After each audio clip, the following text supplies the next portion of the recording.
John chapter 11, the death of Lazarus. Now a certain man was sick, Lazarus of Bethany, the town of Mary and her sister Martha.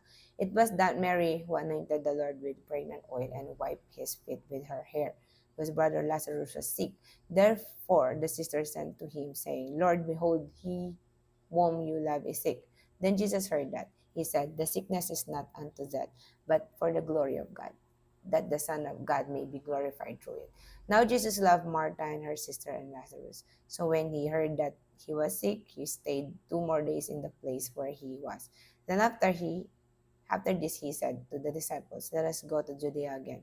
The disciples said to him, Rabbi, lately the Jews sought to stone you, and are you going there again? Jesus answered, are there not 12 hours in the day? If anyone walks in the day, he does not stumble, because he sees the light of this world.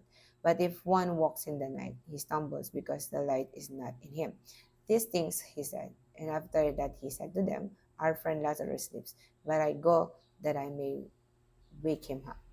Then his disciples said, Lord, if he sleeps, he will get well. However, Jesus spoke of his death, but they thought that he was speaking about taking rest and sleep. Then Jesus said to them plainly, Lazarus is dead, and I am glad for your sakes that I was not there, that you may believe. Nevertheless, let us go to him. Then Thomas, who is called the twin, said to his fellow disciples, let us also go, that we may die with him. I am the resurrection and the life. So when Jesus came, he found that he had already been in the tomb 4 days. Now Bethany was near Jerusalem, about 2 miles away, and many of the Jews had joined the women around Martha and Mary to comfort them and concerning their brother. Then Martha, as soon as she heard that Jesus was coming, went and met him, but Mary was sitting in the house. Now Martha said to Jesus, Lord, if you had been here, my brother would not have died. But even now I know that whatever you ask of God, God will give you. Jesus said to her, your brother will rise again. Martha said to him, I know that he will rise again in the resurrection at the last day. Jesus said to her, I am the resurrection and the life. He who believes in me, though he may die, he shall live. And whoever lives and believes in me shall never die. Do you believe this? She said to him, Yes, Lord. I believe that you are Christ, the Son of God, who is to come in the world. Jesus and death, the last enemy. And when she had said these things, she went her way and secretly called Mary her sister, saying, the teacher has come and is calling for you. As soon as she heard that, she arose quickly and came to him. Now Jesus had not yet come into the town, but was in the place where Martha met him.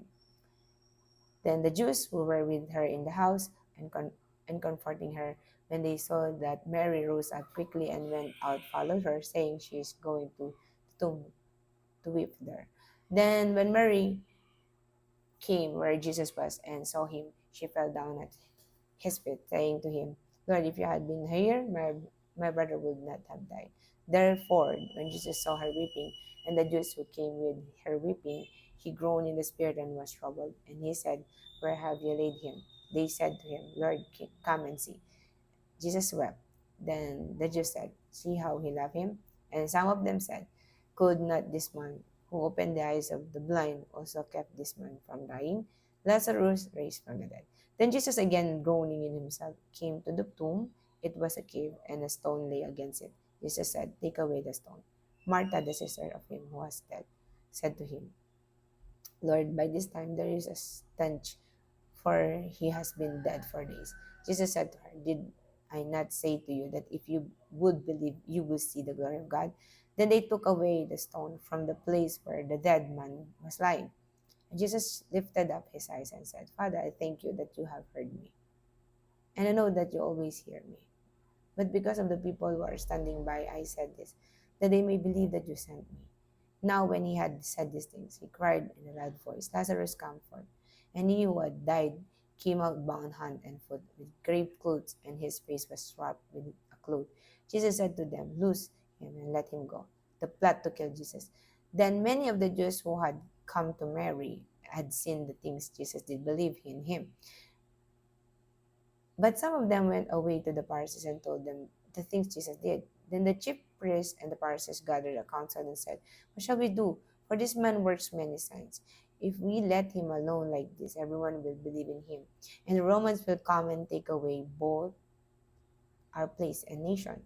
And one of them, Caiaphas, being high priest that year, said to them, you know nothing at all, nor do you consider it is expedient for us that one man should die for the people, and not that the whole nation should perish. Now, this is he did not say on his own authority, but being high priest that year, he prophesied that Jesus will die for the nation, and not for that nation only, but also that he will gather together in one the children of God who were scattered abroad. Then from that day on, they plotted to put him to death. Therefore, Jesus no longer walked openly among the Jews, but went from there into the country near the wilderness to a city called Ephraim, and there remained with his disciples. And the Passover of the Jews was near, and many went from the country up to Jerusalem before the Passover to purify themselves. Then they sought Jesus and spoke among themselves as they stood in the temple. Why do you think that he will not come to the feast? No, now both the chief priests and the Pharisees had given a command that if anyone knew where he was, he should report it, that they might seize him.